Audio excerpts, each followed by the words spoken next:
Hey, what's up, everybody? This is your boy, Earl Bynum. I'm so glad you're tuned in all over the country, wherever you are. We thank you for all of those emails at onstagewithearlbynum@gmail.com, letting me and Lucinda know that you're watching, about your birthdays, your anniversaries, and everything that's going on in your city. So thank you so very much. Don't forget that you can stay in touch with my co-host, the one and only Lucinda Moore, at Lucinda Moore1 on Instagram, Twitter, Facebook, and everything else. Your boy, Earl Bynum, simply on Instagram, Earl Bynum, Twitter, Earl Bynum, and Facebook, Earl Bynum Music. But I have my co-host with me, and I'm so excited. She's walking in her favor, y'all. Who am I talking about? The one and only Lucinda Moore.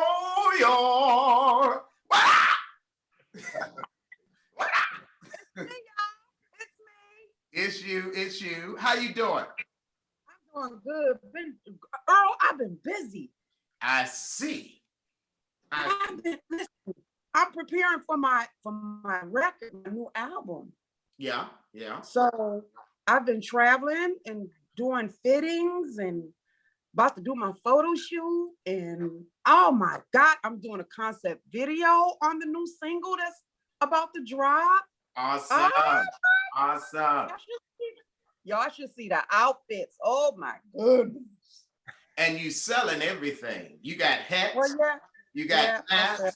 You have jumpsuits. You have Lucinda. Yeah, I have shoes galore. I have girdles. I have detox teas. I have everything. I love it. I'm excited, Lucinda, because this year for the IGAA conference, Independent Gospel Artists Alliance Conference, and this is our 11th year. This is our 12th year having the organization, but 11th year doing the conference, because one year we did not do the conference. And the thing is, I'm excited because you're going to be our guest talking about how to maneuver through all that you've done. I mean, to me, you're like one of the hardest working women in gospel music outside of the one and only, the legend, Vicki Winans. You know, we always have to give her props. But you are doing your thing from business to traveling to selling to merch to everything. And so you'll be teaching a class on that, a session on that this year for our virtual conference. So I'm excited about that. I'm excited too. Very much so. Yeah.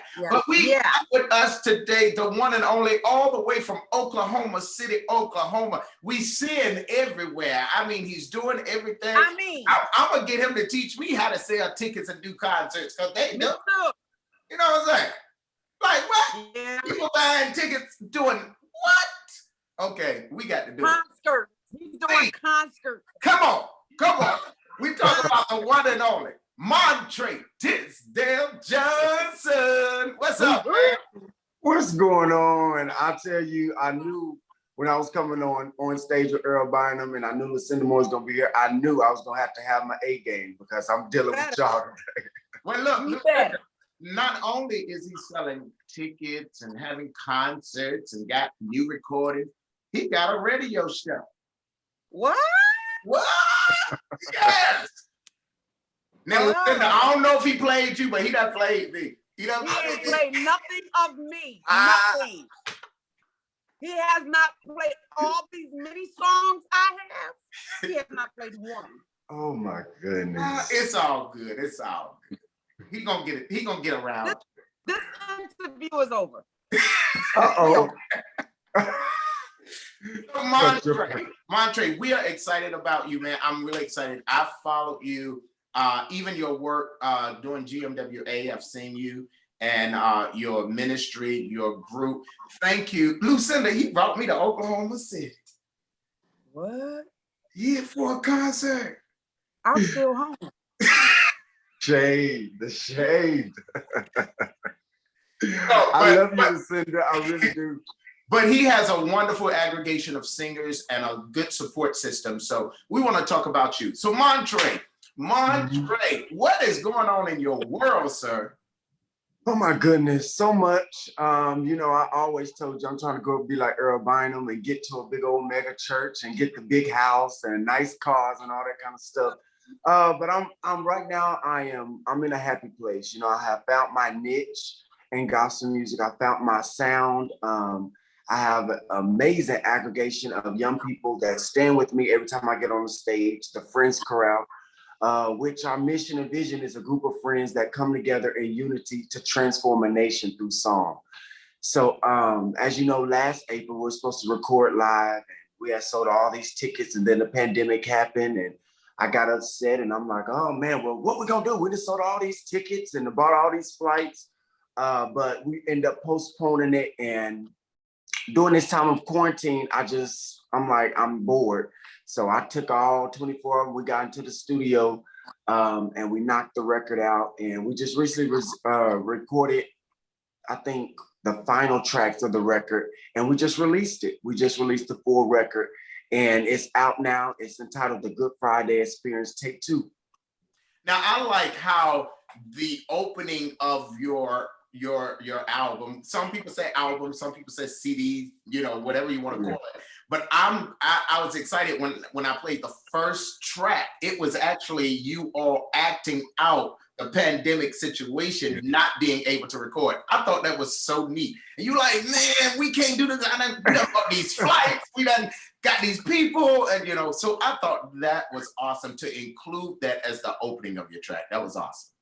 Thank you. And like I said, I wanted the people to get the live feel of really what we went through, because Earl, it was a bad time for us, you know, because you know how you're excited, you work so hard, you get the funding, you get the sponsorship, and then to come and tell us we can't do it. You know, there's a stay-at-home order. For me being 29 years old, I'm like, what in the world is a stay-at-home order? You know, so it was a crazy time for us as young people, you know, to not be able to record. So I really wanted the audience and the people that purchased the record to really see what we went through. And the sound on the record of me crying, it was real. I was really crying when they told me I couldn't do the record and we couldn't do the live recording. So, yep. Man, and your connection with Bishop Trotter, tell us about that. Oh man, Bishop Trotter is my godfather. Earl, as you know, you walked with me on this journey. It can be very tedious, you know, it can be very ups and downs, you know. Yeah. And as an independent artist, it can be rough, you know, to get the platform, to get the exposure. And Bishop Trotter took me under his wings. He helped me. He took me to the Stellar Awards. He allowed me to go to Bishop Noel Jones' church, Bishop Hezekiah Walker's church, which got us more exposure. So he really opened up a lot of doors for my ministry. And I believe that I am today because of a Bishop Larry Darnell Trotter. I received my first Stellar Award nomination and Dove nomination, the last record, because of Bishop Trotter. So, of course, I probably would have never got on the ballot if Bishop Trotter wouldn't have fought for us. So I'm grateful for that. So Bishop Trotter is very influential in my life. Now, I know my co-host Lucinda got up some questions, so I'm gonna turn it over to her, let her do what she do. So how does it feel being in the gospel industry as an independent artist? And what I love of what you're saying is, and a lot of independent artists don't do, you connect with someone who's already been there. Bishop Trotter has already been in the gospel industry. He's still in the gospel industry. And a lot of the independent artists don't realize that you have to connect with someone who has already done it. How does it feel being in the gospel industry and experience this whole genre of music? Oh, Lucinda, it can be difficult. It can be discouraging because as an independent artist, you know, you're overlooked so much, you know, because you're considered the underdog, you know. And I believe that there's so many independent artists with great songs, great message, great anointings, but they just don't have a name, you know. And a lot of times we get skipped over when you don't have a name. I feel, me personally, I love gospel music. You know, I love gospel music. I love what it offers. I love our culture. You know, I love how it can uplift you, bring you down, all the good stuff that comes with gospel music.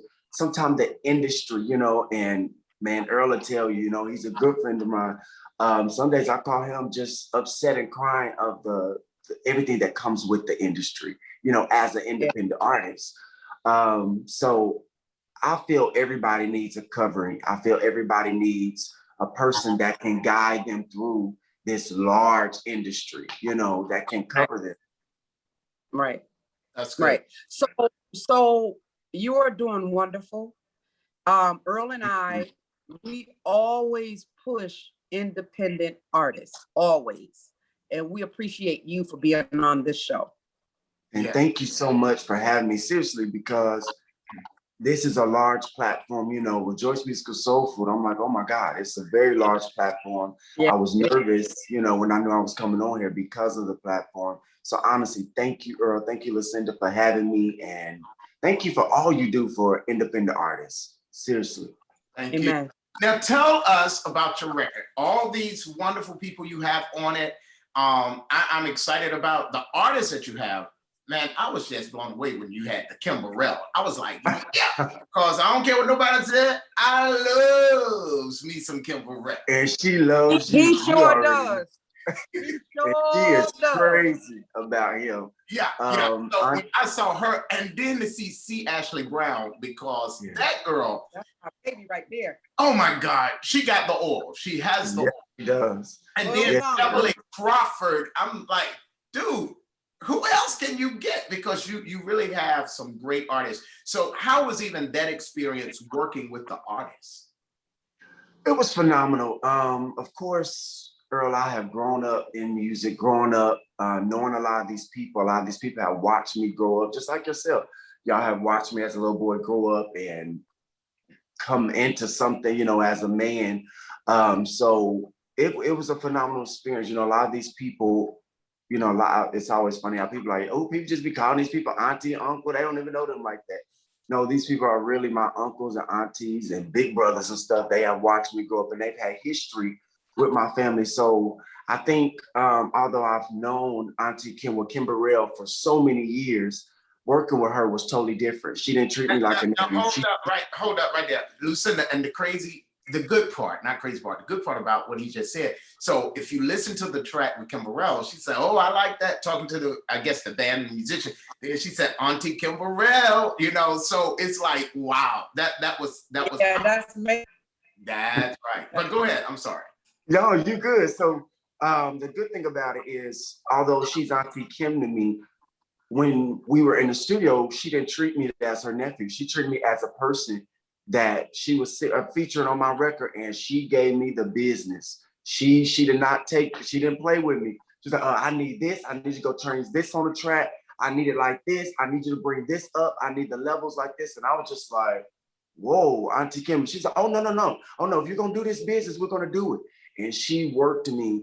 But it taught me. The thing is, she knows what she's talking about. Yes.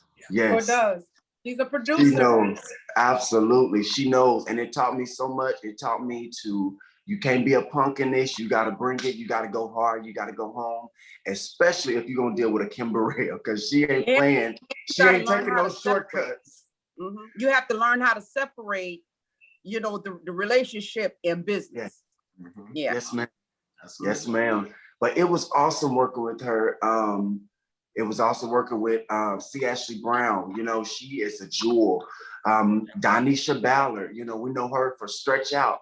You know, she came the first take and just drove the mess out of Celebrate on the record. It was an awesome experience to work with all of these artists. Okay. So now what song are you pushing right now? The song I'm pushing right now is Keep Holding On.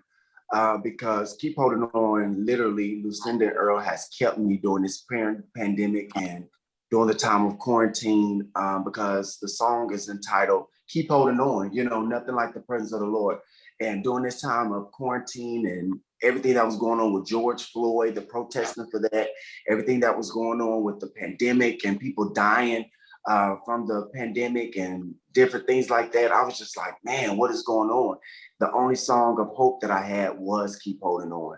So that's the song that I'm constantly pushing off the record, because it is absolutely one of my favorite songs that has kept me. Wow. Well, I want to encourage anyone who's listening, if you have a team of folk, praise team, and you're looking for music, definitely you need to do Keep Holding On. You should consider Keep Holding On, and consider Good God, which is another great song that we will be doing. So, so now, how can people go and get your music, contact you for bookings or whatever they need? Absolutely. You can contact me from bookings at Montrae Tisdale at iCloud.com.